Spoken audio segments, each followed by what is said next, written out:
Okay. Hare Krishna. మొదలు పెడదామండి. ఓం అజ్ఞానతిమిరాంధస్య జ్ఞానాంజనశలాకయా చక్షుర్మీలితం యేన తస్మై శ్రీగురవే నమః. శ్రీచైతన్యమనోభీష్టం స్థాపితం యేన భూతలే స్వయం రూప కదా మह्यं దదాతి స్వపదాంతికం. వందేహం శ్రీగురో శ్రీయుతాపదకమలం శ్రీగురుం వైష్ణవాంశ్చ శ్రీరూపం సాగ్రజాతం సహగణ రఘునాథాన్వితం తం సజీవం సాద్వైతం సావధూతం పరిజన సహితం కృష్ణ చైతన్య దేవం శ్రీరాధా కృష్ణ పాదాన్ సహగణ లలితా శ్రీ విశాఖాన్వితాంశ్చ ఏ కృష్ణ కరుణా సింధో దీనబంధో జగత్పతే గోపేశ గోపికా కాంత రాధా కాంత నమోస్తుతే. తప్త కాంచన గౌరాంగీ రాధే బృందావనేశ్వరి వృషభానుసుతే దేవి ప్రణమామి హరిప్రియ. వాంఛాకల్పతరుభ్యశ్చ కృపా సింధుభ్య ఏవ చ పతితానాం పావనేభ్యో వైష్ణవేభ్యో నమో నమః. जय श्री कृष्ण चैतन्य प्रभु नित्यानंद श्री अद्वैत गदाधरा श्रीवासादि गौर भक्तवृंद. हरे कृष्ण कृष्ण कृष्ण हरे हरे हरे राम राम राम हरे हरे. कृष्ण कृष्णाय भूतले श्रीमते भक्तिवेदांत स्वामिनिति नामिने नमस्ते सारस्वते देवे गौरवाणी प्रचारिणे निर्विशेष शून्यवादी पाश्चात्य देशतारिणे. ओम विष्णुपदाय विष्णुमस्ताय स्वामिते नमस्ते नमस्कार विशेष హరే కృష్ణ. ఓకే, సో ఇవాళ శివరాత్రి కనుక మనం భాగవతంలో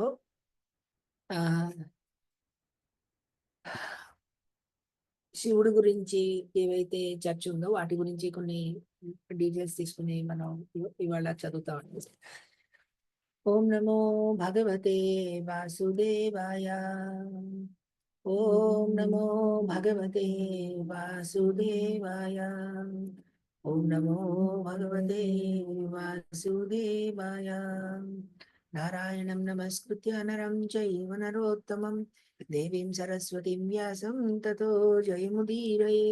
నష్టప్రాయేషు అభద్రేషు నిత్యం భాగవత సేవయా భగవతి ఉత్తమ శ్లోకే భక్తిర్భవతి నైష్టికీ.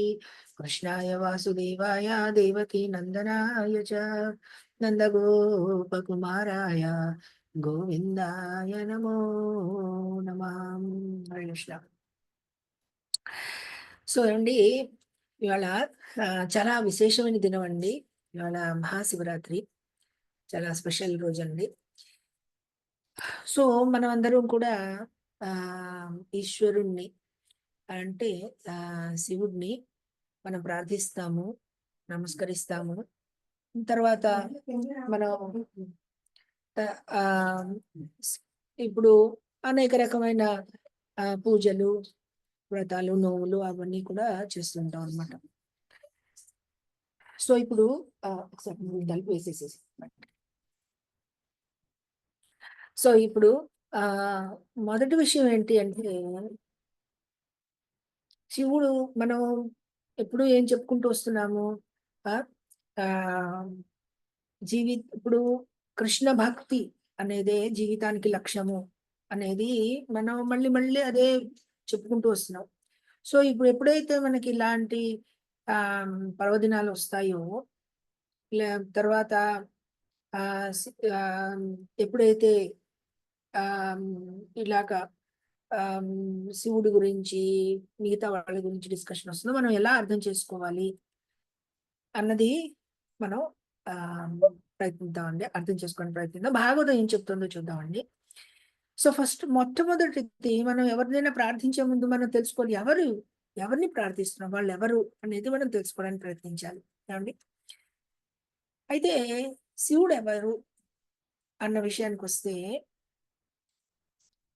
ఇప్పుడు చూడండి, భగవంతుడు త్రిగుణానికి అతీతమైన వాడు, భౌతిక జగతికి సంబంధించిన వాడు కాదు. కృష్ణమూర్తి అన్నా, కృష్ణుడన్నా భౌతిక జగత్తుకి సంబంధించిన వాడు కాదు. అతని గుణము, లీలలు, నామము, ఆ అతను ఏదైనా సరే, కృష్ణుడికి సంబంధించింది ఏదైనా సరే భౌతిక జగత్తుకి సంబంధించినది కాదు అండి. అయితే భౌతిక జగత్ ఏదైతే ఉందో, భగవంతుడి యొక్క బహిరంగ శక్తి ఏదైతే ఉందో, ఆ, అది భగవంతుడి మీద ఆధారపడి ఉంది.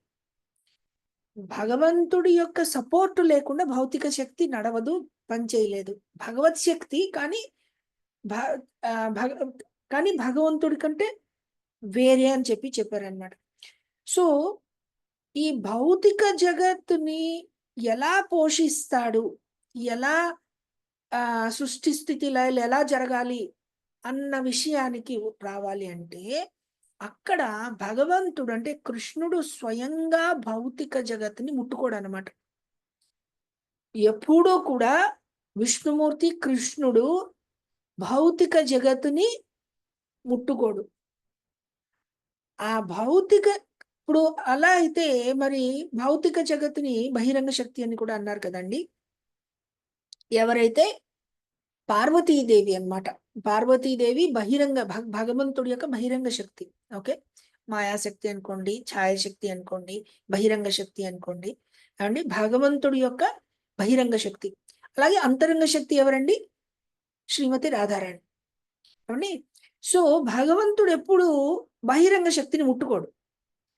సో ఎప్పుడైతే ఈ భౌతిక జగత్తు సృష్టి జరగాలో భగవంతుడు లేకుండా జరగదు. సో భగవంతుడు ఏం చేస్తాడు అంటే, అతను శివుడు కింద మారుతాడనమాట. శివుడు కింద మారి అతను భౌతిక జగత్తుకి, అందుకనే ఏమని చెప్పారు అంటే, శివపార్వతులు భౌతిక జగత్తు సమస్త జీవరాశులకి తల్లిదండ్రి అని కూడా చెప్పారనమాట. సో ఇప్పుడు ఏంటి? సో శివుడు విష్ణుమూర్తి శివుడు కింద మారుతాడు. ఏ కారణం వల్ల మారుతాడు? భౌతిక శక్తిని ముట్టుకోవడానికి మారుతాడు అనమాట. ఎందుకు? విష్ణుమూర్తి కింద కృష్ణుడి కింద అతను ముట్టుకోడు అండి. ఈ విషయం మనకి బాగా అర్థం కావాలి అండి. విష్ణుమూర్తి శివుడు అనేవాడు భౌతిక శక్తిని ఏమాత్రం ముట్టుకోడు అనమాట. సో శివుడిని కింద ఎలా మారుతాడు దానికి ఒక శ్లోకం చెప్పారు. ఏమని చెప్పారు అంటే, క్షీరం యథా దధి వికార విశేష యోగాత్ సంజాయతే నహి తతః పృథగస్తి హేతుః యశంభుతామపి తథా సముపైతి కార్యాత్ గోవిందమాది పురుషం తమహం భజామి అని చెప్పి బ్రహ్మదేవుడు చెప్తున్నాడు అనమాట.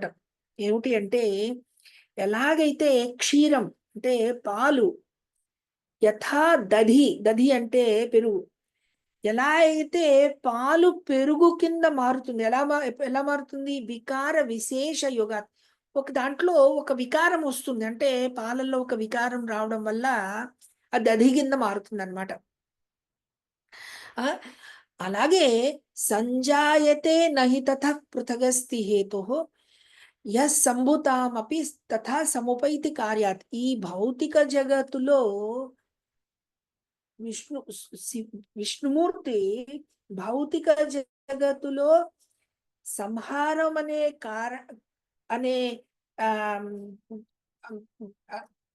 అనే పని నిర్వర్తించడానికి విష్ణుమూర్తి శివుడు కింద మారుతాడు అని చెప్తున్నారు అనమాట. సో అలాగే మనకి ఇప్పుడు ఏమని చూపించారు అంటే, స్కంద పురాణంలో ఒక శ్లోకం ఉందండి. ఎలా చెప్తున్నారు అంటే, యథా శివస్ తథా విష్ణుర్ తథా శివః అంతరం శివ విష్ణవోస్ర భగవా అంతరం శివ విష్ణోస్ర భనగపి న విద్యతే అన్నారు. అంటే యథా విష్ణు తథా శివ, యథా శివ తథా విష్ణు, యథా విష్ణు తథా శివ. శివుడు ఎవరు అంటే విష్ణుమూర్తే శివుడు, శివుడే విష్ణుమూర్తి. ఏమండి, ఇద్దరిలోనూ ఏమాత్రమూ తేడా లేదు అని చెప్పి స్కంద పురాణం చెప్పింది అనమాట. ఇప్పుడు పాలు పెరుగు తీసుకుంటే పెరుగుని మీరు పాలు నుంచి విడతీయలేరు. పెరుగు అనేది పాలు లేకుండా పెరుగు లేదు. ఏమండి, పెరుగుని మీరు పాలు కింద విడతీయలేరు. కానీ అయితే వారు రెండింటిలో తేడా ఉందా ఒక రకంగా చెప్పుకుంటే లేదు. ఎందుకు లేదు? పాలల్లో ఉన్న విటమిన్స్, మినరల్స్, ప్రోటీన్స్ ఏవైతే ఉన్నాయో అవన్నీ కూడా పెరుగులో కూడా ఉన్నాయి. సో అందుకని పాలు పెరుగుకి తేడా ఉందా? లేదు. కానీ ఇంకో రకంగా చూసుకుంటే పాలు పెరుగులో తేడా ఉందా? ఉంది. ఎందుకు ఉంది అంటే పెరుగు యొక్క మూలం ఏమిటయ్యా అంటే పాలు. పెరుగు పాల నుంచి వచ్చింది కానీ పాలు పెరుగు నుంచి రావు. సో అలాగా భగవంతుడు ఎప్పుడైతే ఈ సృష్టి స్థితి లయము చెయ్యాలి అనుకుంటాడో అతను గుణావతారాల కింద అవతరిస్తాడనమాట. ఎందుకంటే భగవంతుడి యొక్క అతని యొక్క శక్తి లేకుండా భౌతిక జగత్తు నడవదు. సో భగవంతుడు గుణావతారాల కింద వస్తాడు. దాంట్లో శివుడు, విష్ణువు, ఆ బ్రహ్మ అని గుణావతారాల కింద వస్తారనమాట. ఏమండి, సో ఇంకొకటి ఏమిటి అంటే బ్రహ్మదేవుడు గుణావతారాలు అయినా కూడా బ్రహ్మదేవుడు ఒక జీవి. అంటే భగవంతుడు జీవస్వరూపము, భగవత్ స్వరూపము రెండు వేరే వేరే కదండి. జీవుడు భగవంతుడు ఇద్దరు లేకపోతే జీవుడు పరమాత్మ వేరే వేరే కదండి. అలాగా బ్రహ్మదేవుడు జీవస్వరూపం అన్నమాట. ఎవరినైతే భగవత్ శక్తి వల్ల అతను సమస్త సృష్టి చేయగలుగుతున్నాడో అలాంటి వాడు బ్రహ్మదేవుడు. అంటే జీవుల్లో ఒకడు. కానీ శివుడు జీవుడు కాదు. శివుడు ఎలా చూపించారు అంటే శివుడు జీవుడు కాదు, అలాగని భగవంతుడు కూడా కాదు. ఎందుకు భగవంతుడు కాదు? ఆ భగవంతుడు ఎవరైతే భౌతిక సృష్టిని ఎవరైతే ముట్టుకున్నాడో అందుకని అతనిలో తేడా ఉంది. ఏమండి, సో అందుకని శివుడు జీవుడు కాదు. శివుడు అది అంటే ఒక special special incarnation of the supreme lord. ఒక భగవంతుడి యొక్క విశేషమైన రూపం అన్నమాట శివరూపం అనేది. ఏమండి, సో సో ఇది మొదటి విషయం. ఇప్పుడు మనం భగవద్గీతలో చెప్తాం ఏమిటి అంటే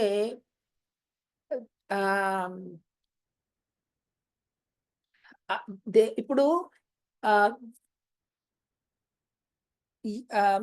అనేక రకమైన కోరికల ప్రకారంగా జీవులు దేవతల దగ్గరికి వెళతారు. అటువంటిది భగవద్గీతలో అటువంటి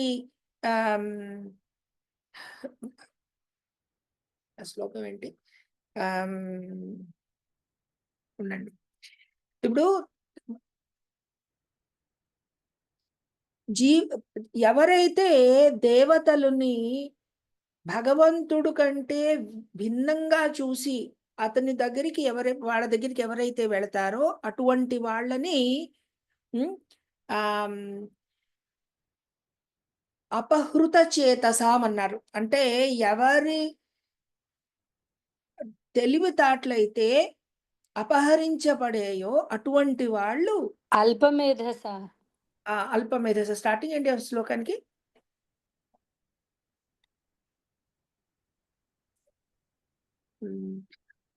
ప్రభుజీ ఒక చిన్న శ్లోకం చెప్పేదా? ఈశ్వరుడు శివుడు ఒకటే, విష్ణువు శివుడు ఒకటే. క్లాస్ అయ్యాక చెప్పండి అత్తమ్మ, క్లాస్ అయ్యాక చెప్పండి. సో ఇప్పుడు ఆమ్, ఇప్పుడు ఇప్పుడు చెప్పవలసింది ఏంటంటే కాంక్షంత కర్మణం సిద్ధిం యజంత ఇహ దేవత. అది కూడా ఉంది. ఆ, ఓకే. కాంక్షంతం కర్మణాం సిద్ధి యజంత ఇహ దేవతాః క్షిప్రం హి మానుషే లోకే సిద్ధిర్భవతి కర్మజా. ఆ, కాదండి, ఆ శ్లోకం కాదు, వేరే శ్లోకం చెప్తున్నాను. ఓకే, ఎనీవే ఇప్పుడు ఇప్పుడు చెప్పాల్సింది ఏంటంటే ఎవరు తెలివితేటలైతే మాయ వల్ల అపహృతమైనదో అటువంటి వాళ్ళు దేవతల దగ్గరికి వెళతారు అని చెప్పి భగవద్గీత చెప్తోందన్నమాట. సో ఇక్కడ అంటే ఎప్పుడైతే మనం ఒక పర్టికులర్ శ్లోకాన్ని మీకు చెప్తానండి. ఎక్కడైతే చిత్రకేతు ఘట్టం ఎక్కడైతే జరిగిందో అక్కడ మీకు అందరికీ తెలుసు, పార్వతీదేవి శివుడిని, పార్వతీదేవి ఏమో చిత్రకేతుని శపిస్తున్నప్పుడు చిత్రకేతువు ఏమాత్రము విచలించకుండా, బాధపడకుండా అతను వచ్చి శివుడికి పార్వతికి నమస్కరిస్తాడనమాట. సో అతని యొక్క వ్యవహారం చూసి పార్వతీదేవికి చాలా ఆశ్చర్యం వేస్తుంది. అప్పుడు శివుడు భక్తుల యొక్క గొప్పతనాన్ని పొగుడతాడనమాట. చెప్తూ అక్కడ ఒక శ్లోకం చెప్తాడు. ఇప్పుడు 6:17-32 అనే శ్లోకము మీరు మీ దగ్గర ఎవరి దగ్గర నా బుక్ ఉంటే మీరు చూడొచ్చు. ఒక్క సెకండ్ అండి. 6:17-32 అక్కడ ఏం చెప్తున్నారు అంటే, నేనైనా సరే శివుడు చెప్తున్నాడు అనమాట, నేనైనా బ్రహ్మ అయినా అశ్విని కుమారులైనా నారదులైనా ఇతర గొప్ప ఋషులైనా సరే దేవతలైనా సరే ఎవరూ కూడా భగవంతుడి యొక్క మహిమలు ఏవైతే ఉన్నాయో వాటిని అర్థం చేసుకోలేము. ఎందుకు అంటే మనము భగవంతుడి యొక్క అంశ అయినప్పటికీ మనము భగవంతుడు నుంచి వేరే అనే భావంలో ఉండి నేనే ఈశ్వరుణ్ణి అన్న భావంలో రావడం వల్ల మనకి భగవంతుడు అర్థం కాడు అని చెప్పారనమాట. 6:17-32 అండి. చాలా అంటే మనం జాగ్రత్తగా ఆలోచిద్దాం. ఇప్పుడు ఏమిటి అంటే ఇప్పుడు శివుడు పొజిషన్ చాలా స్పెషల్ అండి. శివుడు యొక్క గుణాల గురించి చెప్పుకుందాము. చెప్పవలసింది ఏంటంటే ఎప్పుడైతే మనం శివుడిని విష్ణువు దగ్గర నుంచి విడతీస్తామో అప్పుడు మనము భ్రమలో పడతాము. అప్పుడు మనకి భగవంతుడు అర్థం కాడు. ఏమండి, ఇన్ని శ్లోకాలన్నీ శివాయ విష్ణు రూపాయ అని చెప్పారు, అన్ని రకాలు చెప్పారు. ఆకాశం పతితం తోయం యథా గచ్చతి సాగరం సర్వదేవ నమస్కృత్యం కేశవం ప్రతి గచ్చతి అని చెప్పారు. సో ప్రతి చోట నువ్వు ఎవరిని పూజ చేసినా కూడా చివరికి చెందేది విష్ణుమూర్తికి అన్నమాట చెప్తున్నారు అని అందరూ ఒకటే అనుకోకూడదు. అందరూ ఎవరికి వాళ్ళే, ఎవరైనా సెపరేటే, ఎవరిని చేసినా ఒకటే, ఎవరైనా పరమపురుషుడు భగవంతుడే అన్న అర్థం తీసుకురాకూడదు. ఆ మాట చెప్పడానికి చెప్తున్నానండి. ఇది శివుడు స్వయంగా చెప్తున్నాడు. ఏమని చెప్తున్నాడు? ఎవరికి కూడా అంటే అతను అందరి గురించి చెప్పాడు. బ్రహ్మదేవుడికి వచ్చేప్పుడు తన గురించి చెప్పుకున్నాడు, కుమారుల గురించి చెప్పుకున్నాడు, అందరూ మహాపురుషుల గురించి చెప్పుకొచ్చాడు, మహా ఋషుల గురించి చెప్పాడు. ఎవరికి కూడా భగవంతుడి యొక్క లీలలు అర్థము కావు అంటున్నాడు. ఏమండి, ఎందుకు అర్థం కావు, ఎప్పుడు అర్థం కావు అంటే ఎప్పుడైతే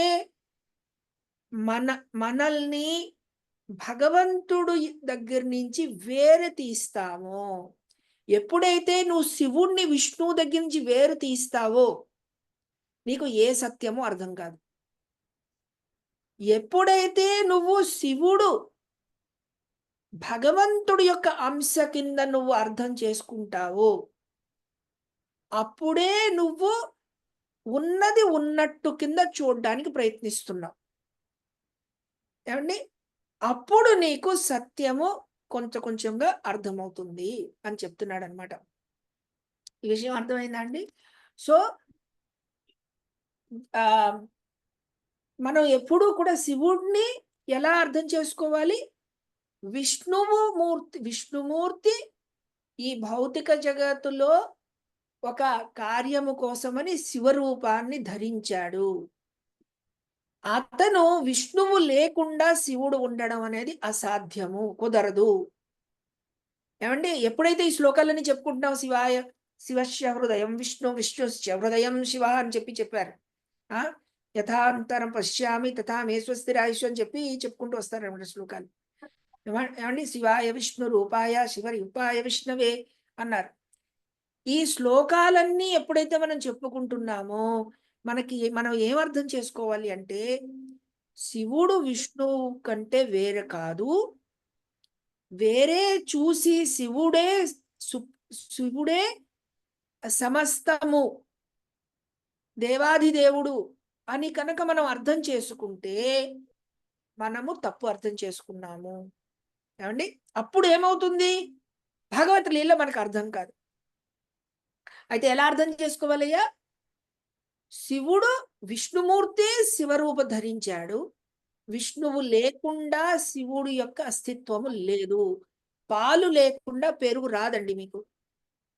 పాలు ఉంటేనే పెరుగు వస్తుంది, పాలు లేకుండా పెరుగు రాదు. అలాగే విష్ణుమూర్తి అన్నింటికి మూలకారకుడు ఎవరయ్యా? విష్ణుమూర్తి, కృష్ణుడు. ఏమండి?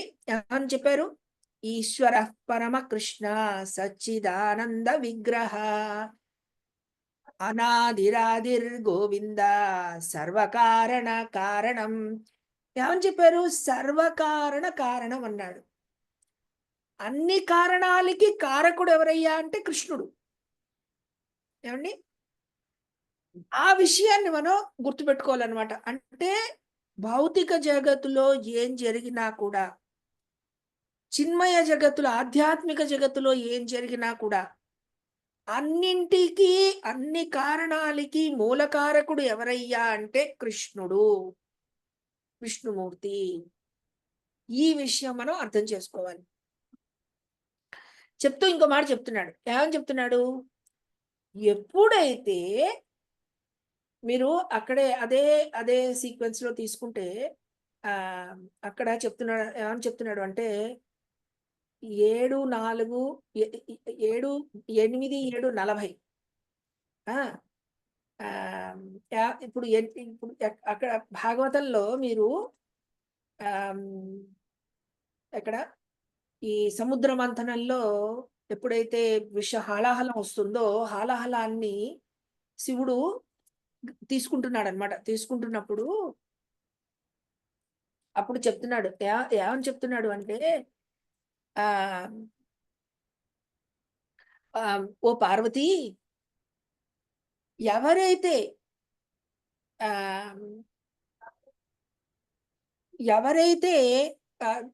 8:7:40 భాగవతంలో ఆ శ్లోకం ఒకసారి తీసుకోండి మీ దగ్గర ఉంటే కనుక. ఒక్క సెకండ్, నేను ఒక్కొక్కసారి ఆ శ్లోకం తీస్తాను అండి. సో ఏమని చెప్తున్నారు అంటే, ఓ భవానీ అని చెప్తున్నాడు అనమాట. శివుడు పార్వతి చెప్తున్నాడు, ఓ భవానీ, ఎవరైతే ఈ అంటే లోకానికి ఉపయోగపడే పనులు ఎవరైతే చేస్తారో అది భగవంతుడు హరికి చాలా ఆనందాన్ని ఇస్తుంది. ఎప్పుడైతే పరమపురుషుడు హరి ఎప్పుడైతే ఆనందిస్తాడో నేను కూడా ఆనందిస్తాను. అందరూ మిగతా వాళ్ళందరూ జీవరాశులతో పాటు నేను కూడా ఆనందిస్తాను. అందుకని నేను ఈ విషయం అనేది తాగుతాను. సమస్త లోక కళ్యాణం కోసమని ఈ విషయం నేను తాగుతాను అని చెప్పి పార్వతీదేవి చెప్తున్నాడు. అంటే చెప్పవలసింది ఏంటంటే, ఎవరైతే కృష్ణ భక్తి ఎవరైతే చేస్తారో, విష్ణుమూర్తికి భక్తి ఎవరైతే చేస్తారో అటువంటి వాడు శివుడికి అతి ప్రియమైన వాడు అవుతాడు. అర్థమైందండి? ఈ విషయం చెప్పడానికి అన్నమాట. విష్ణుమూర్తికి భక్తులు శివుడికి అతి ప్రియం అన్నమాట. శివుడిని ఆశుతోషుడు అన్నాడు. అంటే అతి తేలిగ్గా ఎవరైతే తృప్తి పడతారో, సంతోషపడతారో, అటువంటి ఈజీగా ఎవరినైతే ప్లీజ్ చేయొచ్చు అటువంటి వాడు ఆశుతోషుడు అన్నమాట. అది కూడా ఎందుకు అంటే, ఇప్పుడు చూడండి, భౌతిక జగత్తులో ఈ భౌతిక సృష్టి, మీరు సృష్టి నుంచి స్టార్టింగ్ నుంచి తీసుకుంటే సత్వరజ తమో గుణాలు, తమో గుణ ప్రాధాన్యమైనదే సృష్టి, అక్కడి నుంచే వచ్చింది అని చెప్పి మీరు భాగవతం మీరు చదివారు. అంటే ఏమిటి? ఈ భౌతిక జగత్తులో ఉన్న వాళ్ళందరూ కూడా తమో గుణం ప్రాధాన్యం నుంచే వచ్చారు. ఆ తమో గుణంలో కొంచెం సత్వ రజ తమస్సు మళ్ళీ ఉంది, కానీ ప్రాధాన్యత చూస్తే తమో గుణం ప్రాధాన్యత నుంచి వచ్చింది. తమో గుణంలో ఉన్న వాళ్ళకి ఆ ఉత్సాహం అనేది, లేకపోతే తపస్య అనేది, సత్యం తెలుసుకోవడం అనేది కష్టం అన్నమాట. సో భగవంతుడు అతి దయావంతుడు కనుక ఏం చేస్తాడు అంటే,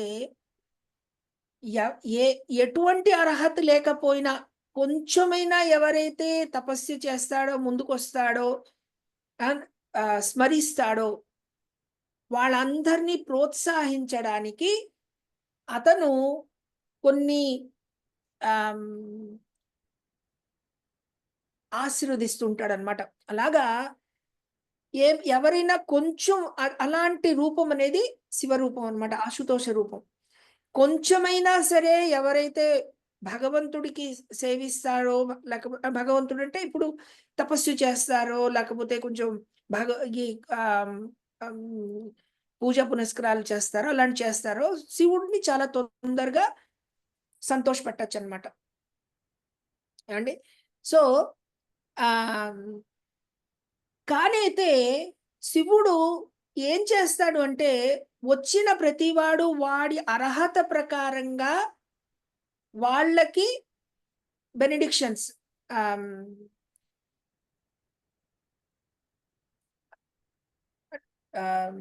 ఏమంటారు దాన్ని,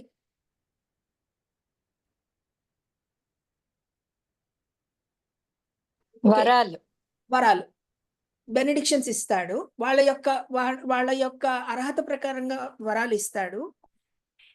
ఆ వరం ఇస్తున్నప్పుడు కూడా ఎలా ఇస్తాడు అంటే, శివుడు ఎప్పుడు కూడా విష్ణుమూర్తి యొక్క గొప్పతనాన్ని నిరూపించడానికి ఇస్తాడనమాట వరం. ఇప్పుడు ఉదాహరణంగా చూద్దాం చూడండి. ఎలాగైతే మనకి భస్మాసురుడు, వృకాసురుడు గురించి తెలుసు. వృకాసురుడికి వరం ఇచ్చాడు, ఏమని? ఎవరు తెల్ల మీద చేయి పెడితే వాడు భస్మం అయిపోతాడు అని. చివరికి ఏం చూపించాడు? ఎప్పుడైతే ఈ వృకాసురుడు శివుడిని తరుముకుంటూ వెళుతున్నాడో, విష్ణుమూర్తి తర్వాత రావడము, ఒక చిన్న బాలకుడు కింద రావడము, వచ్చి ఆ తర్వాత ఈ భస్మాసురుణ్ణి అంటే అంతం చేయడం, ఇదంతా జరుగుతుంది. సో ఈ ఘటనలో ఏం చూపించాడు? విష్ణుమూర్తి యొక్క గొప్పతనం చూపించాడు అనమాట. అలాగే ప్రతి చోట కూడా ఎప్పుడైతే ఒకడు విష్ణు భక్తుడు అవుతాడో, శివుడికి అతి ప్రియమైన వాడు తానంతడు అదే అవుతాడనమాట. ఇంకో చోట చూడండి, ప్రచేతాసు గురించి చూడండి. ప్రచేతాసు ఎవరైతే విష్ణు భక్తులో వాళ్ళు తపస్సు చేసుకోవడానికి వెళదాం అనుకుంటున్నారు. వెళుతున్నప్పుడు మామూలుగా శివుడు అంత తొందరగా ఆశుతోషుడైనా కూడా తపస్సు చేసి ఎంతో కష్టపడితేనే శివదర్శనం అవుతుంది. శివదర్శనం అంటే ఎవరికి పడితే ఎవరికి అయిపోదు, ఏమండి? అలాంటిది ప్రచేతాసు వాళ్ళు ఏమాత్రము శివుణ్ణి పిలవలేదు, ఆహ్వానించలేదు. వాళ్ళు తపస్సు చేయడానికి వెళుతున్నారు, వాళ్ళు విష్ణు భక్తులు. కానీ విష్ణు భక్తుల్ని చూస్తేనే శివుడికి చాలా ఆనందం అన్నమాట. సో స్వయంగా శివుడే వస్తున్నాడు, వచ్చి అక్కడ ఎలాగా విష్ణుమూర్తిని ఎలా ప్రార్థించాలి, ఎలా చేరుకోవాలి అనేది రుద్రగీత అనేది చెప్పుకుంటూ వస్తాడు అక్కడ. ఏమండి, అతనే దర్శనం ఇచ్చాడనమాట. ఓకే, సో ఇంకోటి సో ఇవన్నీ ఎందుకు చెప్పుకుంటున్నాము అంటే, ఎలాగ మనము మహాదేవుడైనా శివుడినైనా ఎలా మనం అర్థం చేసుకోవాలి, ఎలా తెలుసుకోవాలి, ఎవరు అతను అన్న చెప్పుకోవడానికి చెప్తున్నాం అనమాట. ఇంకోటి, శివుణ్ణి ఎందుకు ప్రార్థించాలి అన్న విషయం గురించి ఇప్పుడు ఫస్ట్ శివుడు ఎవరు అని గురించి చెప్పుకున్నాము. శివుడు ఎందుకు ప్రార్థించాలి అంటే, మనం భాగవతంలో చూస్తే చాలా చోట్ల ఆ శివుడి యొక్క మహత్వము, శివుడిని ప్రార్థించ గురించి చెప్పారు. ఒక్కటి ఏమిటంటే ఏం చెప్పారు అంటే, వైష్ణవానాం యథాశంభు అని చెప్పి భాగవతం చెప్తోంది. అంటే అందరూ భగవద్ భక్తుల్లోకి అతి ఉత్కృష్టమైన భక్తుడు ఎవరయ్యా అంటే శివుడు అన్నారు. ఏమండి, భగవంతుడికి భగవద్ భక్తులకి తేడా లేదు అన్నారు. అలాగే భాగవతంలో అనేక చోట్ల చెప్పారు. విష్ణు సహస్రంలో చూస్తే మీరు వ్యాసాయ విష్ణు రూపాయ వ్యాస రూపాయ విష్ణవే అన్నారు. వ్యాసుదేవుడు విష్ణువుకి తేడా లేదు అన్నారు. ఓకే, సో అలాగా ఇక్కడ ఇప్పుడు ఏమిటి అంటే, శివుడు ఎప్పుడైతే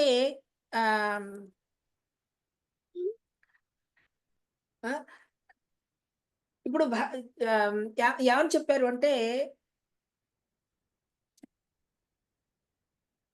శివుడు భగవంతుడి యొక్క అతి శ్రేష్టమైన భక్తుడు అని చెప్పి, ఎలాగైతే అక్కడ ఎలా కంపేర్ చేసుకున్నా అంటే, గంగా నదిలో ఎలా అయితే గంగ అతి ఉత్కృష్టమైనదో అలా చెప్పుకుంటూ వస్తూ, భక్తుల్లో అందరికీ అతి గొప్పవాడు ఎవరయ్యా అంటే విష్ణుమూర్తి, ఎవరయ్యా అంటే శివుడు అని చెప్పి చెప్పారనమాట. ఓకే, సో మొట్టమొదటి విషయం ఏంటి అంటే, భగవంతుణ్ణి పొందాలి అంటే భగవద్ భక్తుల యొక్క కృప లేకుండా భగవంతుణ్ణి పొందడం అవ్వదు. భగవంతుడి యొక్క భక్తుల్ని పక్కన పెట్టి భగవంతుడి దగ్గరికి చేరడం కుదరదన్నమాట. సో అందుకని మొట్టమొదటి విషయం ఎవరైతే భగవద్ భక్తుడో ప్రతి ఒక్కడు కూడా శివుడు అంటే అమితమైన రెస్పెక్ట్, అమితమైన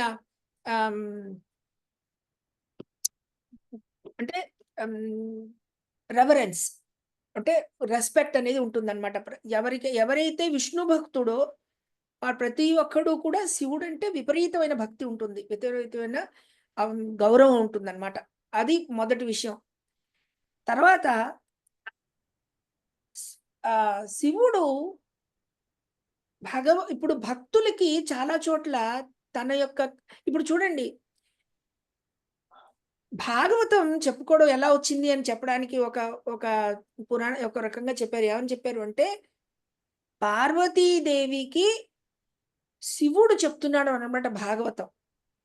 అదే మళ్ళీ శుకుడు వినడం రావడం అని చెప్పి ఒక ఘట్టం కూడా చెప్పారు, ఎలా భాగవతం వచ్చింది అని. అంటే ఈ భౌతిక జగత్తులో జీవులందరినీ ఉద్ధరించడానికి శివుడు అతి పరమ ఉత్కృష్టమైన భాగవతోత్తముడు కింద భగవత్ లీలనన్నీ కూడా పార్వతీదేవికి చెప్తున్నాడు. అదే మనకి పురాణాల కింద, అదే మనకి భాగవతం కింద కూడా వచ్చిందనమాట. ఏమండి, ఒకటి. తర్వాత భగవద్భక్తి రావాలి అంటే, కృష్ణ భక్తి రావాలి అంటే శివుడు యొక్క కృప లేకుండా రాదు అన్నమాట చెప్పారు. ఎలాగా చూడండి, ఇప్పుడు గోపేశ్వర మహాదేవ్ గురించి మనకందరికీ తెలుసు. గోపేశ్వర మహాదేవ్ ఏమిటి? ఎవరైతే ఇప్పుడు గోపి కింద అతను స్వయంగా అందరూ కృష్ణుడు భక్తుల్లో అతి ఉత్కృష్టమైన భక్తులు ఎవరండి? గోపికలు. స్వయంగా శివుడు గోపిక రూపములో రాసలీలోకి ప్రవేశించినవాడు ఏమండి. సో అంటే అతి ఉత్కృష్టమైన భక్తుల్లో శివుడు అని చెప్పి అక్కడ ఒక చోట చూపించాడు. ఏ రాసలీలలోకైతే సాక్షాత్ లక్ష్మీదేవే ప్రవేశించలేకపోయిందో అటువంటి రాసలీలలోకి శివుడు ప్రవేశించగలిగాడు. అంటే ఏంటి? భగవంతుడి యొక్క అతి ఉత్కృష్టమైన భక్తి రసం ఏదైతే ఉందో దాన్ని ఎవరైతే ఆస్వాదించగలిగాడో, దాంట్లో ఎవరైతే ప్రవేశించగలిగాడో అటువంటి వాడి శివుడు అనమాట. అంతేకాకుండా ఇంకో మాట చెప్పారు. ఏమని చెప్పారు? ఈ రాస ఈ రాసలీల అయిపోయాక శివుడిని విష్ణుమూర్తి కృష్ణుడు ఒక సేవ ఇచ్చాడు. ఏమిటయ్యా అదంటే, ఈ వృందావన ధామం ఏదైతే ఉందో ఎక్కడైతే భగవంతుడి యొక్క అతి ఉత్కృష్టమైన భక్తులు ఎవరైతే ఉంటారో అది బృందావనం. ఆ బృందావన ధామం ఏదైతే ఉందో దానికి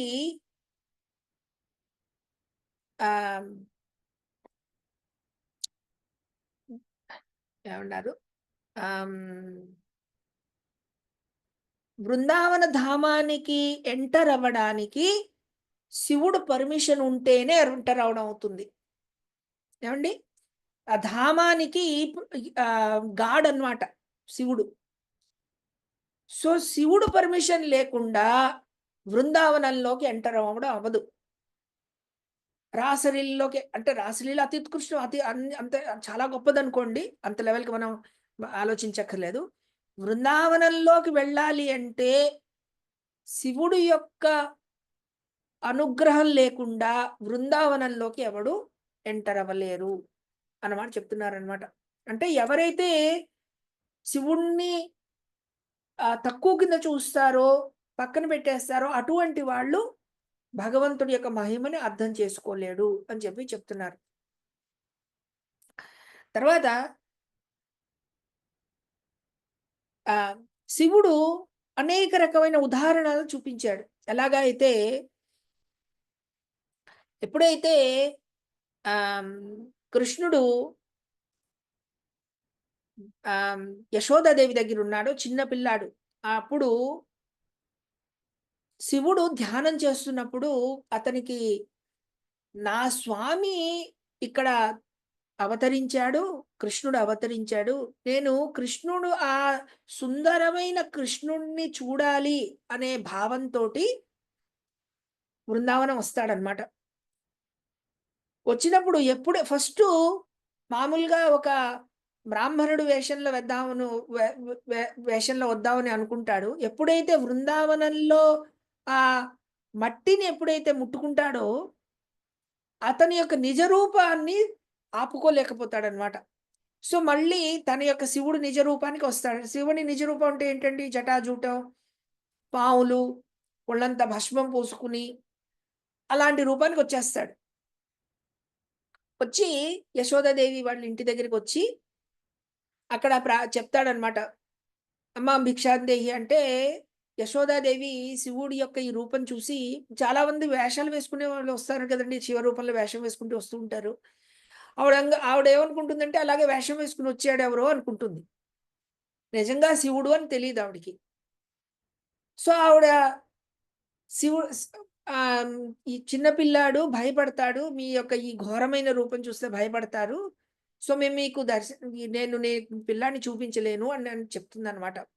శివుడు చెప్తాడు, నాకు నీ కుమారుని దర్శనానికి వచ్చాను అంటే ఒప్పుకోదన్నమాట. సో శివుడు కూడా చాలా మొండి చేస్తాడు, లేదు ఇక్కడే ఉంటాను అంటాడు, దర్శనం అవ్వకపోతే వెళ్ళను అంటాడు. నువ్వు ఏం చేసినా పర్వాలేదు, ఎన్ని రోజులు కూర్చున్నా పర్వాలేదు, నా దర్శనం కానీ నా పిల్లాన్ని కానీ నీ దగ్గరికి తీసుకురాను అని చెప్పి యశోదాదేవి అంటుందన్నమాట. సో చివరికి అక్కడ కూడా ఏమని చూపించారు అంటే యశోదాదేవి భక్తి ఏదైతే వాత్సల్య రూపంలో ఉందో ఆ వాత్సల్య భక్తి అనేది ఆ అతి ఉత్కృష్టమైన భక్తి. అంటే శివుడు భక్తి కంటే కూడా దాటేసింది వాత్సల్య రూపం, వాత్సల్య భక్తి అని కూడా చూపించారు అక్కడ. శివుడు చివరికి ఒప్పుకుంటాడు. సరే అయితే ఇంకా యశోదాదేవి ఒప్పుకోవట్లేదు అని చెప్పి అక్కడి నుంచి వెళ్ళిపోతాడనమాట. వెళ్ళిపోయి యమునా తీరంలో కూర్చుని తపస్సు చేస్తూ ఉంటాడు. కృష్ణుడికి అదే సమయంలో తన భక్తుడు శివుడొచ్చాడు, శివుడు అసంతృప్తిగా అక్కడికి నుంచి వెళ్ళిపోయాడు అన్న భావంతోటి కృష్ణుడు ఏడవడం మొదలు పెడతాడనమాట. ఏడవడం మొదలు పెడితే అక్కడ ఉన్న గోపికలు ఏం చేసినా కూడా శివుణ్ణి ఓదార్చలేకపోతారు. విష్ణువుని కృష్ణుణ్ణి ఓదార్చలేకపోతారు. సో చివరికి ఎవరో చెప్తారనమాట, నువ్వు ఎవరైనా అసంతృప్తిగా వెళ్ళిపోయారా ఇక్కడి నుంచి అంటే, ఒక బాబాజీ వచ్చారు, కృష్ణుని చూపించమన్నారు, భయపడతారని చూపించలేదు, అతను ఇంకేమీ పుచ్చుకోలేదు, అసంతృప్తిగా వెళ్ళిపోయాడు అంటే అతన్ని తీసుకురండి, ఎటువంటి భక్తులు కూడా అసంతృప్తిగా వెళ్ళిపోకూడదు అని చెప్పి అతను వెళ్ళి పిలుచుకొస్తారనమాట. సో శివుడు ఎప్పుడైతే మళ్ళీ వెనక్కి వస్తాడో అప్పుడు యశోదాదేవి ఏడుస్తున్న పిల్లాడిని ఎప్పుడైతే శివుడి చేతిలోకి ఇస్తుందో అప్పుడు కృష్ణుడు ఆ ఏడుపు మానుతాడనమాట. ఏడుపు మానినప్పుడు యశోదాదేవికి ఆనందం వస్తుంది. అదే సమయంలో యశోదాదేవి మళ్ళీ చెప్తుండనమాట శివుడికి, చిన్నపిల్లాడు భయపడతాడు, ఆ పాములు అవి ఉన్నాయి, నువ్వు ఎక్కువసేపు పట్టుకోకు, ఇచ్చేసేయి అని చెప్పి చెప్తుందనమాట. అప్పుడు శివుడికి అర్థమవుతుందనమాట, ఈ యశోదాదేవి యొక్క భావం ఎంత ఉత్కృష్టమైనది అంటే ఈ కృష్ణుణ్ణి తన సొంత పిల్లాడి కింద అనుకుంటోంది, పావులంటే భయపడతాడు అని అనుకుంటోంది అన్న విషయం శివుడికి అర్థమయ్యి, అందుకనే కృష్ణుడు ఈ భక్త వాత్సల్యం ప్రకారంగానే ఇక్కడికి వచ్చాడు అని చెప్పి ఆ విషయం శివుడికి అర్థమవుతుంది అనమాట. ఎలాగంటే యశోదాదేవి ప్రేమ తన ప్రేమ కంటే కూడా ఎక్కువ అన్న విషయం అనేది అందుకనే ఈ భగవంతుడు ఈ యశోదాదేవికి ఎక్కువ అటాచ్డ్, ఆవిడ యొక్క అధీనంలో ఉన్నాడు అన్నమాట శివుడికి అర్థమవుతుంది అనమాట అండి. సో ఇక్కడ ఎలాగైతే శివుడు కృష్ణుణ్ణి చూడాలి అన్న తపనని ఇక్కడ చూపించారు. అలాగే ఎప్పుడైతే ఒకసారి నారదుడు భగవంతుడి యొక్క ప్రసాదము తీసి తింటే చాలా ఆనందంగా నృత్యం చేస్తూ ఉంటాడు. అతను ఆనందాన్ని చూసి శివుడు అడుగుతాడనమాట, ఏమయ్యా నారద ఇంత ఆనందంగా ఉన్నావు ఇవాళ అంటే, లేదు ఇవాళ విష్ణుమూర్తి యొక్క ప్రసాదం దొరికింది, సాక్షాత్ డైరెక్ట్ మహాప్రసాదం దొరికింది అంటే నాకు ఇవ్వు అని అడుగుతాడు. అడిగితే అప్పుడు కొంచెం ఏదో ఒక మెతుకుంటే ఇస్తాడనమాట. ఆ మెతుకు ఇచ్చినప్పుడు శివుడు ఆ మెతుకు తీసుకుని విపరీతమైన ఆనందంతోటి తాండవ నృత్యం చేస్తాడనమాట. ఆ మహాప్రసాదం దొరికింది తీసుకునే ఆనందంతో విపరీతమైన తాండవ నృత్యం చేస్తాడనమాట. ఏమండి, అంటే శివుడు యొక్క భక్తి ఎంత గొప్పది అని చెప్పడానికి ఇలాంటివి అనేక ఘట్టాలు ఉన్నాయన్నమాట. సో పార్వతీదేవి అడుగుతుంది, అప్పుడు మీరే తినేశారా, నాకు లేదా మహాప్రసాదం అని అడుగుతుంది. అడిగినప్పుడు శివుడు అందువల్లనే ఇప్పుడు కూడా జగన్నాథ స్వామి మహాప్రసాదం ఎప్పుడైతే జగన్నాథ పూరికి వెళ్ళారనుకోండి, మీరు జగన్నాథ స్వామికి నైవేద్యం పెట్టాక ఫస్ట్ ప్రసాదము అంతా కూడా విమలాదేవికి వెళుతుంది, అంటే పార్వతీదేవికి దగ్గరికి వెళుతుంది. పార్వతీదేవికి ఇచ్చాకనే తర్వాత ప్రసాదం మహాప్రసాదం కింద బయటకు వస్తుంది అనమాట. అది ఇవాళకి కూడా జగన్నాథపూరిలో ఈ ఇలాంటి పాటింపు ఉందండి. అంటే చెప్పవలసింది ఏంటంటే భక్తులందరికీ సహాయం చేయడం, భక్తులకి అతను కృష్ణుడు భక్తి అంటే ఏమిటి అనేది తెలియచేయడం, కృష్ణ భక్తిలో ఉన్న ఆనందాన్ని వ్యక్తం చేయడం, ఇవన్నీ కూడా మనం శివుడు యొక్క లీలల్లో చూస్తాం అన్నమాట. ఎలాగైతే సమస్త లోకానికి మంచి చెయ్యాలి అనే భావం ఏదైతే అతి ఉత్కృష్టమైన భక్తుల్లో ఉంటుందన్నమాట. లోకా సమస్త సుఖినో భవంతు అన్నమాట అన్నారు. ఇది భగవంతుడి యొక్క భక్తుల్లో ఆ గుణం అనేది మనకి స్పష్టంగా కనిపిస్తుంది. అలాగ శివుడు ఎంత ఘోరమైన విషయాన్ని తాగి జగత్తుని రక్షించడానికి ఘోరమైన విషయాన్ని తాగాడనమాట. సో లోక కళ్యాణం కోసమని ఎలాగైతే భక్తులు ఎలా ప్రయత్నిస్తారో అన్నది మనం శివుడి యొక్క లీలల్లోంచి మనకి అర్థమవుతుంది ఏమండి. సో అలాగా సో అందుకని ఇప్పుడు చెప్పుకోవాల్సింది ఏమిటి అంటే, శివుడు భగవంతుడి యొక్క అతి ఉత్కృష్టమైన భక్తుడు. కానీ అయితే అతను జీవుడు కాదు, అతను భగవత్ స్వరూపమే. విష్ణుమూర్తియే శివరూప ధరించి భౌతిక జగత్తుని ఈ సృష్టి కోసమని అతను శృతి స్థితి లయ సో వాటి కోసమని ఈ రూపం ధరించాడు. శివుడు ఎప్పుడైతే భగవంతుడి యొక్క భక్తుల్ని చూస్తాడో, ఎవరైతే కృష్ణుడి భక్తి లేకపోతే శివభక్తుల్ని ఎప్పుడైతే చూస్తాడో, శివుడు అతి ఆనందిస్తాడు, వాళ్ళకి సహకరిస్తాడు, పిలవకుండా కూడా భక్తులకి వచ్చి సహాయం చేస్తాడు. అతి తొందరగానే మిగతా వాళ్ళు కష్టపడి శివుణ్ణి సంతోషపెడితే, ఎవరైతే విష్ణుమూర్తికి భక్తి చేస్తారో లేకపోతే కృష్ణుడి భక్తి చేస్తారో అటువంటి వాళ్ళకి అతి తొందరగా వాళ్ళ మీద అంటే తృప్తి పడతాడు ఏమండి. అలాగే కృష్ణుడి యొక్క భక్తి భావాన్ని అనేక చోట ప్రకటించాడు, చూపించాడు. ఏదైతే చూస్తే గొప్ప భాగవతోత్తములు వాళ్ళు ఎలా ఉంటారు అన్న విషయం కూడా మనకి అర్థమవుతుంది ఏమండి. సో అదండి, అందుకని ప్రతి ఒక్కడు కూడా శివుడు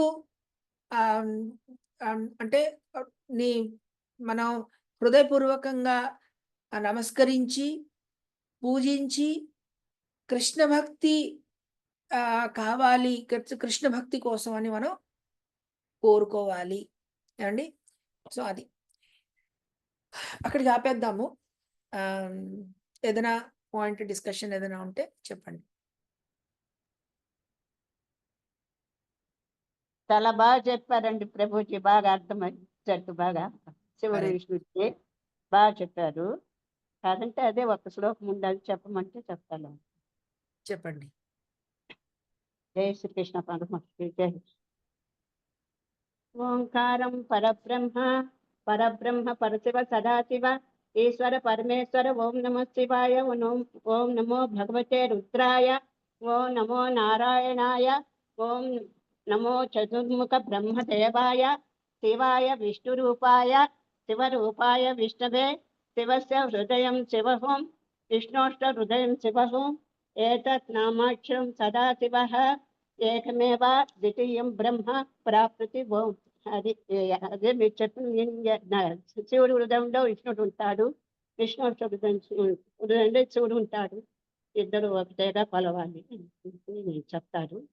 పైగా శివుడు పార్వతీదేవి అడుగుతుంది కదా, విష్ణు సహస్రనామంలో అడుగుతుంది, మాదిరి అంతా 1000 నామాలు చెప్పినాడు, ఏం చేయాలి స్వామి?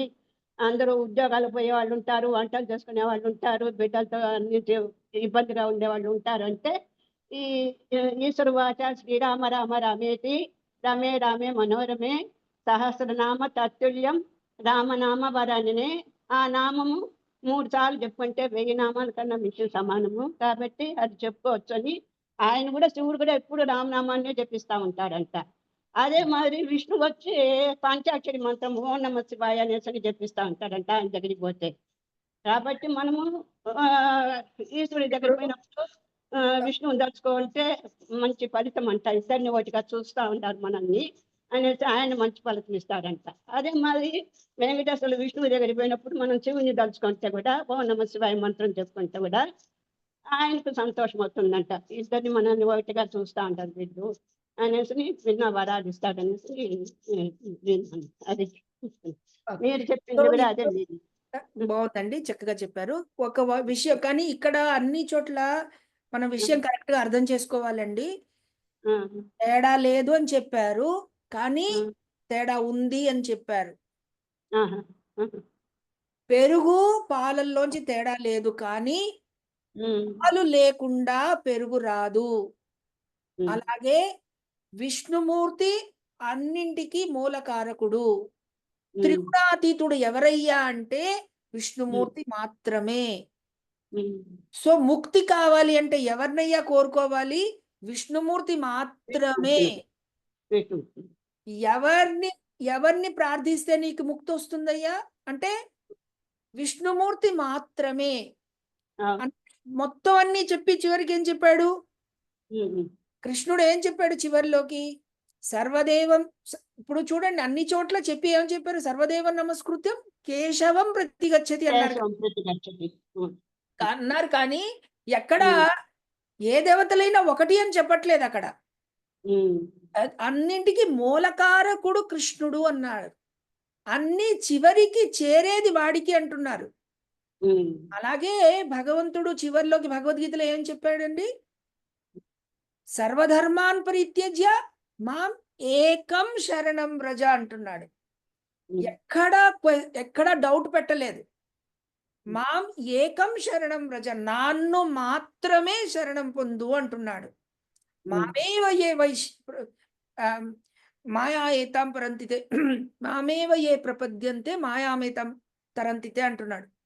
నన్ను మాత్రమే నువ్వు ఎప్పుడైతే నా శరణానికి ఎప్పుడైతే నువ్వు వస్తావో అప్పుడు నువ్వు మాయాని అతిక్రమిస్తావు అని చెప్పాడు. ఏమండి? సో అంటే చెప్పవలసింది ఏంటి అంటే, భక్తులు, విష్ణుమూర్తి భక్తులు, కృష్ణు భక్తులు ఎవరైతే ఉన్నారో అందరినీ ఆదరిస్తారు, గౌరవిస్తారు, నమస్కరిస్తారు. కానీ కృష్ణుడే మూలకారకుడు, కృష్ణుడే నాకు ఆరాధ్య దేవుడు, కృష్ణుడే నాకు సమస్తము అన్ని చెప్పుకొని సర్వదేవ నమస్కారం కేశవ ప్రతిగచ్చతి. దాంట్లో కూడా మనం జాగ్రత్తగా ఆలోచించాలి. దాన్ని ఇటుపక్క నుంచి వస్తే అర్థం కాదు. సర్వదేవ నమస్కృత్యం కేశవం ప్రతిగచ్చతి అన్న మాటలోను నేను ఎవరిని పూజించినా కూడా కృష్ణుడికే చెందుతుంది కదా, సో ఎవరిని పూజించినా పర్వాలేదు అనుకుంటే తప్పైపోయింది. మళ్ళీ అన్నింటికి ఎవరు అనుభవించలేడయ్యా, సమస్తానికి మూలమైనది కృష్ణుడయ్యా అన్న విషయం. అన్ని నదులు సముద్రానికి వెళతాయి కరెక్టే, కానీ సముద్రము నుంచే నదులు వస్తాయి అన్న మాట మర్చిపోకూడదు. సముద్రం లేకపోతే నదులు రావు. సముద్రమే నదులకి మూలకారకము అన్న మాట తెలియాలి. ఆకాశ పతితం తోయం యథాగచ్చతి సాగరం అన్నాడు. కానీ అక్కడ విషయం ఏమిటి? మన సముద్రము నదులన్నింటికి కారణం అని తెలియాలి. కృష్ణుడే సర్వకారణ కారణము, అన్నింటికి మూలకారకుడు కృష్ణుడు అన్న విషయం తెలియాలి. అన్నింటినీ నువ్వు ఎందుకు గౌరవిస్తున్నావు? సమస్తము భగవత్ శక్తి కనుక. శివుడు అనండి, విష్ణు బ్రహ్మదేవుడు అనండి, భౌతిక జగత్ అనండి, ఆధ్యాత్మిక జగత్ అనండి, సమస్తము భగవత్ శక్తి. ఈ విషయం మనం అర్థం చేసుకోవాలి. విష్ణుమూర్తి కృష్ణుడి యొక్క అతని యొక్క గుణము, రూపము లేదు, అతని యొక్క ఐశ్వర్యమే సమస్త జగత్తు. అందుకని భగవంతుడి యొక్క శక్తిని కూడా నువ్వు భగవంతుడు లాగే పూజించాలి, భగవంతుడు లాగే గౌరవించాలి. ఏమండి? ఒక భటువుని, ఒక సేవకుణ్ణి స్వామికి ఎలాగైతే గౌరవిస్తావో సేవకుడిని కూడా అలాగే గౌరవించాలి. అదే కరెక్టైన పద్ధతి. ఏమండి, నువ్వు హనుమంతుడిని ఎలా పూజ చేయాలి? రాముడిని ఎలాగైతే గౌరవిస్తావో అలా గౌరవించాలి హనుమంతుడిని. కానీ హనుమంతుడిని రాముడు అనుకోకూడదు. మనకి అర్థం చేసుకోవాలి కరెక్ట్ గా. శివుడిని నువ్వు ఎలా పూజించాలి? విష్ణుమూర్తి రూపంలోనే పూజించాలి. కానీ శివుణ్ణి విష్ణువు అనుకోకూడదు. విష్ణుమూర్తే సమస్త సర్వకారణ కారణము. అతనే మూలకారకుడు. సమస్త జగత్తుకి అతనే ఆధారము. ఏమండి, ఈ విషయం కానీ అర్థం చేసుకోవాలి మనం. ఏమండి, 24 గంటలు చూడండి, భగవంతుడు భక్తుడు అధీనంలో ఉంటాడు. అలా అని భక్తుడు భగవంతుడి కంటే గొప్ప అయిపోయాడు అనుకోకూడదు మనం. ఇప్పుడు యశోదాదేవి కట్టేస్తోంది కృష్ణుణ్ణి. యశోదని చూస్తే కృష్ణుడు ఏడుస్తున్నాడు, భయపడుతున్నాడు. అలా అని యశోద కృష్ణుడి కంటే గొప్ప అని అర్థం చేసుకోకూడదు. ఏమండి, అలాగే ఇప్పుడు ఎక్కడైతే శివుడు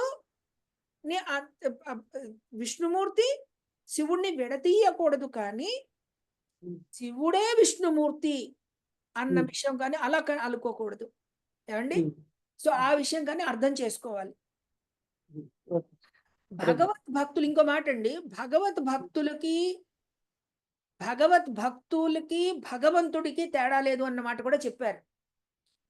ఎందుకు అంటే నేను ఈ మాట చెప్తాను చూడండి. ఇప్పుడు ఈ విషయం అర్థం చేసుకోండి, మీకు తెలుస్తుంది. భగవంతుడు అనేవాడు అబ్సల్యూట్ అన్నారు. అబ్సల్యూట్ అంటే ఇప్పుడు భగవత్ నామానికి, భగవత్ స్మరణకి, భగవత్ లీలకి, భగవత్ రూపానికి, భగవత్ కథకి, వీటన్నింటికి తేడా లేదు అని చూపించారనమాట. ఎందుకు అంటే భగవంతుడు చిన్మయ స్వరూపుడు. సమస్త జగత్తులో అన్ని చోట్ల, ప్రతి చోట, ప్రతి నిమిషంలో ఉన్నాడు. ఏమండి, ఎప్పుడైతే నువ్వు కృష్ణ అనుకుంటున్నావో కృష్ణుడు స్వయంగా నీ యందు ఉన్నాడు, నీ నాలిక మీద ఉన్నాడు. ఏమండి, ఎవరైతే భగవంతుడి యొక్క భక్తుడో, భక్తుడిని నువ్వు భక్తుడు అంటే ఎవరయ్యా? భగవంతుడు లేకుండా భక్తుడు లేడు. మీకు అర్థమైందా అండి? భగవంతుడిని తీసేసామనుకోండి, భక్తుడు అంటే అర్థం లేదు ఆ శబ్దానికి. దాసుడు అంటే స్వామి ఉంటేనే దాసుడు అయ్యాడు. స్వామిని తీసేసామనుకోండి, దాసుడు అనే శబ్దానికి అర్థం లేదు. అలాగే భక్తుడు అంటే భగవంతుడు లేకుండా భక్తుడు లేడు. ఎప్పుడైతే నువ్వు భక్తుణ్ణి తలుస్తున్నావో అంటే ఏమిటి? భగవంతుణ్ణి కూడా తలుచుకుంటున్నావు అని లెక్క. మీకు విషయం అర్థమైందా అండి? భక్తుణ్ణి తలుచుకుంటే ఏమిటి అర్థం? భగవంతుణ్ణి కూడా తలుచుకుంటున్నావు. అంటే ఎప్పుడైతే భగవంతుణ్ణి తలుచుకుంటున్నావో భగవంతుడు అక్కడ ఉన్నాడు అని లెక్క. అంటే ఏంటి? భక్తుడే భగవంతుడు. ఎందుకు? భక్తుణ్ణి తలుచుకుంటున్నప్పుడు భగవంతుని యొక్క తలంపు వస్తోంది. రావడం వల్ల అక్కడ భగవంతుడు స్వయంగా ఆవిర్భవిస్తున్నాడు అనమాట. అందుకని భక్తుడికి భగవంతుడికి తేడా లేదు. అలా అని భక్తుడిని భగవంతుడు యందు నుంచి నువ్వు విడతీసేవనుకో, ఇంకా అది భక్తుడు కాడు. ఇంకా అక్కడ భగవంతుడు లేడు, మాయ అయిపోయింది అదంతా. ఇంకా భగవంతుడిని అర్థం చేసుకోలేవు నువ్వు. నీకేమీ అర్థం కాదు. ఇంకా మీకు మీకు ఈ విషయం అర్థం చేసుకోవాలి. ఏమండి, శివాయ విష్ణు రూపాయ, శివుడే విష్ణుడు, విష్ణువే శివుడు, కరెక్టే. ఎప్పటి వరకైతే నువ్వు విడతీయవో, ఏ క్షణమైతే నువ్వు శివుణ్ణి విడతీసావో, సర్వేశ్వరుడు శివుడు అని విడతీసేసావో, అన్నింటికి మూలకారకుడు శివుడు అని విష్ణుమూర్తిని పక్కన పెట్టేసావో, నువ్వు మాయలోకి వెళ్ళిపోయావు. ఏమండి, కానీ ఇది విష్ణుకి వర్తించదు. చెప్పవలసింది ఏంటంటే విష్ణువు సర్వేశ్వరుడు, అన్నింటికీ మూలకారకుడు. విష్ణువు ఒక్కడే ఏమని చెప్పారు? భాగవతంలో మొదటి శ్లోకంలో స్వరాట్ అనే మాట వాడతాడు. స్వరాట్ అంటే ఇండిపెండెంట్ ఆఫ్ ఎవ్రీథింగ్. ఎవరైతే దేని మీద అయితే కూడా ఆధారపడాడో అటువంటి వాడు విష్ణుమూర్తి. దేని మీద ఆధారపడాడు. నువ్వు విష్ణువుని నువ్వు ఒక్కడిగా సెపరేట్ గా చూసినా కూడా తప్పు లేదు, అది కరెక్టే.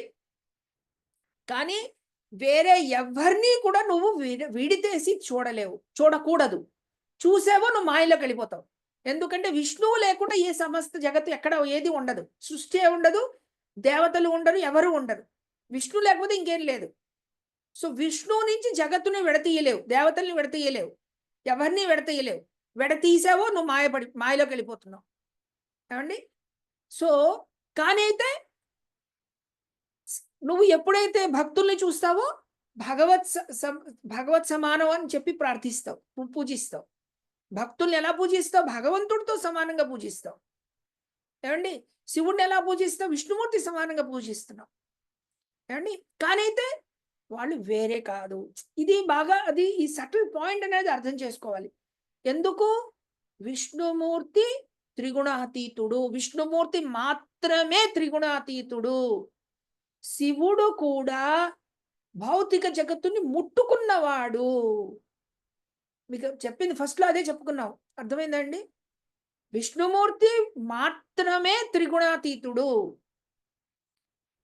శివుడు ఎవరండి? విష్ణుమూర్తి భౌతిక జగత్తుని ముట్టుకోవడానికి మారినవాడు. సో అతను భౌతిక దుర్గని ముట్టుకున్నవాడు శివుడు. విష్ణుమూర్తి ముట్టుకోడు, అతను ఎప్పుడూ ముట్టుకోడు. భౌతిక జగత్తుకే రాడు, భౌతిక జగత్తుని ముట్టుకోడు కూడాను. ఎప్పుడూ అతను త్రిగుణాతీతుడి కిందే ఉంటాడు. సో అందుకని విష్ణుమూర్తి మాత్రమే ఇండిపెండెంట్, కంప్లీట్లీ ఇండిపెండెంట్. మిగతా వాళ్ళందరూ కూడా విష్ణుమూర్తి మీద డిపెండెంట్. అది ఈ విషయం మనం అర్థం చేసుకోవాలి. అలాగే ఆత్మస్వరూపము ఎప్పుడైతే కంప్లీట్ గా త్రిగుణాతీతం అవుతుందో, అంటే ఆత్మస్వరూపం ఎప్పుడైతే ఈ మాయ నుంచి పూర్తిగా బయటకు వస్తుందో అప్పుడే ముక్తి అనేది వస్తుంది. అందుకనే విష్ణులోకానికి వెళ్ళాలి అంటారు. మీరు చనిపోయాక ఎక్కడికి వెళ్ళాలంటున్నారు? గయా శ్రాద్ధం అంటారు, విష్ణులోకం అంటారు. ఎందుకు? ఈ జన్మ మృత్యు చక్రాన్ని నుంచి నువ్వు దాటి వెళ్ళాలి అంటే విష్ణుమూర్తి ఒక్కడే మార్గము. ముక్తి ఇచ్చేది ముకుందుడు మాత్రమే, ఇంకా ఎవరు కూడా నీకు ముక్తి ఇవ్వలేరు. ఏమండి? ఈ విషయం మనం చాలా స్పష్టంగా మనం అర్థం చేసుకోవాలి. అలానే మిగతా వాళ్ళని తక్కువ చేయకూడదు, మిగతా వాళ్ళని నువ్వు దూషించకూడదు.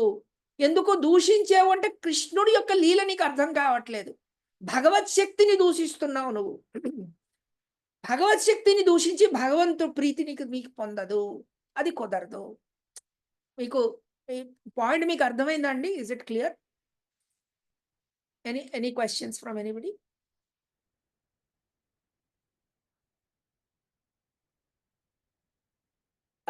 అన్మ్యూట్ చేసుకోండి ఎవరైనా ఏదైనా చెప్పాలి అంటే. ప్రభుజీ చిన్న మాట. నేను 50 ఏళ్ల నుంచి విష్ణు సహస్రనామమే చేస్తా ఉండాను, విష్ణు యొక్క మంత్రమే దీక్ష తీసుకొని ఉండాను.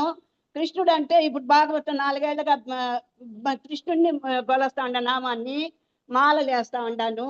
ఎక్కువ కృష్ణుడిని విష్ణుడిని కొలుస్తా ఉండానండి. ఆయనే ముక్తి ఇచ్చేది బాగా అర్థమైంది. కాదంటే ఆ శ్లోకము ఎప్పుడో ఐవారు చెప్పుకున్నాడు, అందువల్ల చెప్పాల్సి వచ్చింది. అంతేగాని ఆయన మంత్రమే నాకు జపం అంత అంత ఆయనే తండ్రి, ఆయనే అంత ఆయన. మొన్న ఒక మాట చెప్పుకున్నామండి, నియమాగ్రహ ఉండకూడదు అని. నియమాగ్రహం అంటే నియమాల్ని విపరీతంగా నియమం పాటించకూడదు, నియమాల్ని పక్కన పెట్టేయకూడదు అని చెప్పి మనం చదువుకున్నాం. అలాగే ఎప్పుడైతే మనం ఇప్పుడు వ్రతాలు చేసుకుంటాం, ఈ వ్రతాలందరూ ఈ మాట ఎలా కొంచెం టైం ఉంది కనుక, అంటే ఆదివారం కనుక, ఇప్పుడు కొంచెం సెలవు రోజే కనుక మీకు కొంచెం టైం ఉంటే ఈ మాట చెప్తా వినండి. ఇప్పుడు భగవంతుడు ఏమిటి అంటే అసుర ప్రవృత్తి ఉంది, దైవ ప్రవృత్తి ఉంది. ఏమండి ఎప్పుడైతే మనము తపస్సు అనేది చేస్తామో ఈ ఈ జగత్ అంతా కూడా భౌతిక జగత్తుని పాలించే వాళ్ళు దేవతలు. ఈ దేవతలందరూ భగవంతుడి యొక్క శక్తి వల్ల ఈ జగత్తుని పాటిస్తారు. అంటే నీరు, వాయు, గాలి, ఈ అగ్ని, ఆకాశం ఇవన్నీ ఉన్నాయి కదండి. సో దేవతలందరూ కూడా ఈ భౌతిక జగత్తుని భగవత్ శక్తి ద్వారా పాలిస్తున్నారనమాట. అసురులు ఏం చేస్తారు అంటే ఈ దేవతలు పాలిస్తున్న దానికి ఆటంకం కింద వస్తారు, అడ్డం వస్తారు. వాళ్ళు సూర్యుడు ఉదయించాలి, వాళ్ళు ఆపేస్తారు. ఏమండి వాళ్ళ శక్తి వల్ల వాళ్ళు ఏం చేస్తారు అంటే ఈ దేవతలకి అడ్డం వస్తారు. ఎలా అడ్డం వస్తారు అంటే ఎప్పుడైతే ఒక జీవి, ఒక భౌతిక జగత్తులో ఒక జీవి ఉందనుకోండి, ఒక ఒక ఒక మనిషి ఎవరైనా ఉన్నాడు అనుకోండి, వాడు ఎప్పుడైతే ఇంద్రియ నిగ్రహంలో ఉంటాడో, వాడికి కావలసిందే భౌతిక జగత్తు నుంచి తీసుకుంటాడో, వాడు దేవతలు పెట్టిన సిస్టమ్ ప్రకారంగా, రూల్ ప్రకారంగా వెళుతున్నట్టు లెక్క. ఎవరైతే అత్యాశకి వెళతాడో, అంటే ఇప్పుడు మొన్న చెప్పుకున్నాం కదండి, 100 కేజీలు బియ్యం ఉన్నాయి, 100 మందికి సరిపోతుంది, శుభ్రంగా అందరూ కడుపు నిండా తినచ్చు, 1000 మంది కడుపు నిండా తినచ్చు. కానీ ఒకడే మొత్తం బస్తా తీసుకెళ్ళిపోతున్నాడు అంటే ప్రకృతికి విరుద్ధంగా వెళ్ళాడు వాడు. ఈ ప్రకృతికి విరుద్ధంగా వెళ్ళడం వల్ల ఏమైంది, దేవతలకి అడ్డం వస్తున్నాడు అన్నమాట. దేవతలు ఏంటి, ప్రకృతి అంతని చక్కగా చూసుకోవాల్సిన పని దేవతలది. ఎవరైతే ఒకడు అతి ఆశకి పోతున్నాడో, తన ఇంద్రియ నిగ్రహాలు లేవో, వాడు ఈ ప్రకృతికి విరుద్ధంగా వెళుతున్నాడు అనమాట. దేవతలకి అడ్డం వస్తున్నాడు వాడు. ఏమండి సో ఈ వ్రతాలు నియమాలు అని ఎందుకు పెట్టారు అంటే, మనం ఈరోజు ఉపవాసం ఉండాలి, ఈరోజు తరిగిన కూర తినకూడదు, లేకపోతే నేల మీదే తినాలి, ఒక పూట ఉండాలి, అనేక రకమైన వ్రతాలు, దాన ధర్మాల గురించి చెప్పుకున్నారు. ఈ చెప్పడం ఎందుకయ్యా అంటే, మన యొక్క దానికి మూల కారణం ఏమిటి అంటే ఇంద్రియ నిగ్రహం అనేది రావాలి, తపస్య అనేది చెయ్యాలి. తపస్య చెయ్యడం వల్ల మనం నెమ్మదిగా ఈ రాక్షస ప్రవృత్తి నుంచి దైవ ప్రవృత్తికి వస్తాం అనమాట, సత్వగుణానికి వస్తాం. దేవతలందరూ సత్వగుణంలో ఉన్నవాళ్ళు, రాక్షసులు తమో గుణంలో ఉన్నవాళ్ళు. ఈ రాక్షస ప్రవృత్తి నుంచి ఇంద్రియ నిగ్రహం వల్ల నెమ్మదిగా మనము దైవ గుణాలకి వస్తాం అన్నమాట. ఈ దైవ గుణాలకి రావడం వల్ల మనకి భగవద్భక్తికి, ఆధ్యాత్మిక చింతనకి అది ఉపయోగపడుతుంది, సహకరిస్తుంది అన్నమాట. సో ఈ నియమాలు, వ్రతాలు ఎందుకు చెయ్యాలి అంటే దేవతలకి సహకరించాలి అక్కడ. సో దాంట్లో ముఖ్య కారణం ఏమిటి అంటే మనకి ఇంద్రియ నిగ్రహము, తపస్య, లేకపోతే వైరాగ్యము అనేది రావాలి దాంట్లోంచి. ఇది దానికి ముఖ్య కారణం. అది మనం మర్చిపోయి ఈ వ్రతాల్లో ఉన్న నియమాలే మనం గురించి ఆలోచించామనుకోండి. నియమాలు ఏమిటి, ఈ కూర తినాలి, ఇదే తినాలి, పొద్దునే తినాలి, 12ంటికే తినాలి, ఏమండి కింద నేల మీద తినాలి, కంచంలో తినకూడదు, ఒక 100 రకాలు ఉంటాయి, దాంట్లోనూ చాలా నియమాలు ఉంటాయి. సో మనం రోజంతా మన డిస్కషన్ ఏంటి, నువ్వు కంచంలో తినేసావా, కింద తినేసావా, తరిగిన కూర తిన్నావా, ఉపవాసం ఇలా ఉన్నావా, అలా ఉన్నావా. నియమాల మీదే మన ఆలోచన మొత్తం నియమాల మీదే ఉంది అనుకోండి, దాని యొక్క అవసరం ఏమిటి, దాన్ని ఎందుకు చేస్తున్నాము అనేది మనం మర్చిపోతాం. అప్పుడు దానివల్ల ఫలితం ఉండదు.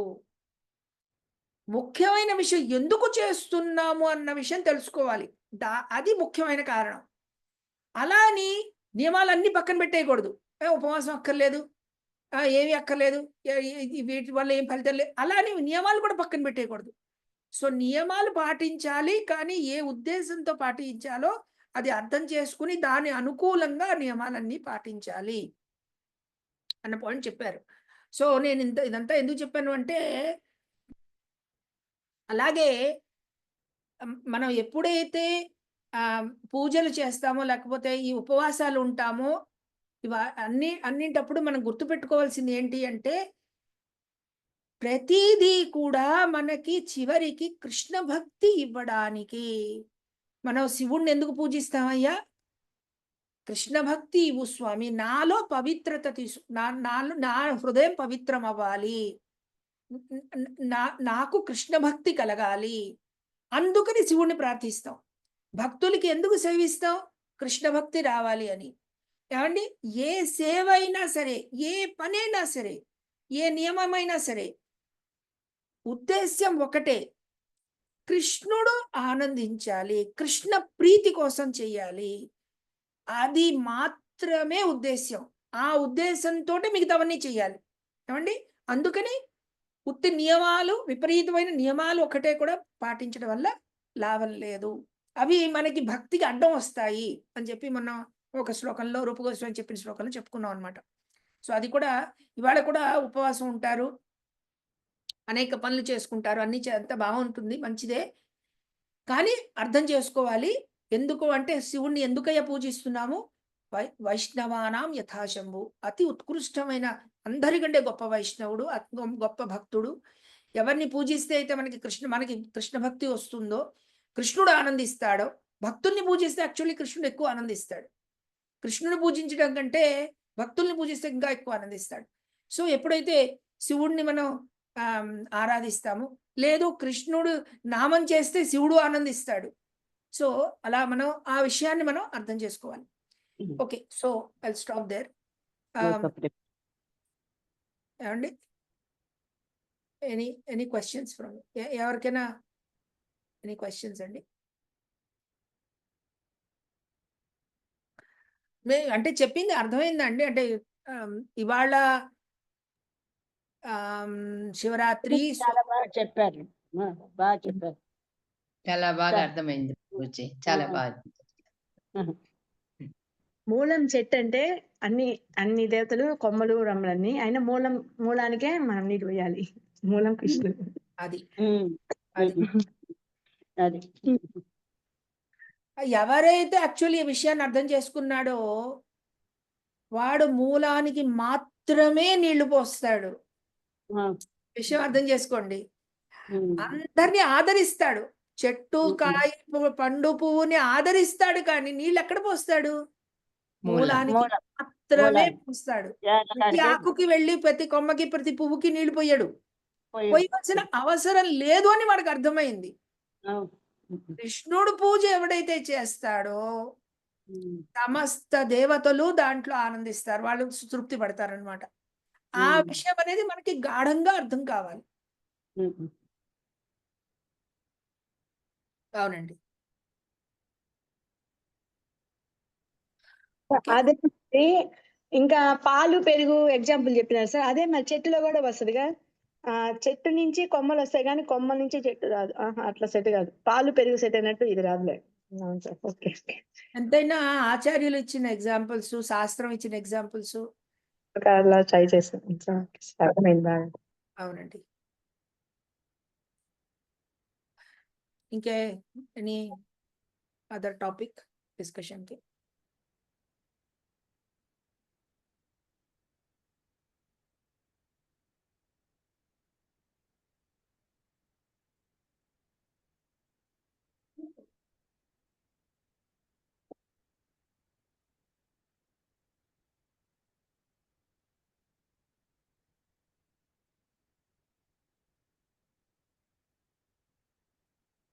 ఓకే, సో అలా అయితే అందరూ we will all pray. వాంఛా కల్పతరుభ్యశ్చ కృపా సింధుభ్య ఏవ చ పతితానాం పావనేభ్యో వైష్ణవేభ్యో నమో నమః. అనంత కోటి వైష్ణవ వృంద కీ జయ. గురుదేవ్ की जय. श्रील प्रभुपाद की जय. హరే కృష్ణ. హరే కృష్ణ అండి. హరే కృష్ణ. హరే హరే కృష్ణ. హరే కృష్ణ ప్రభుజీ. హరే కృష్ణ.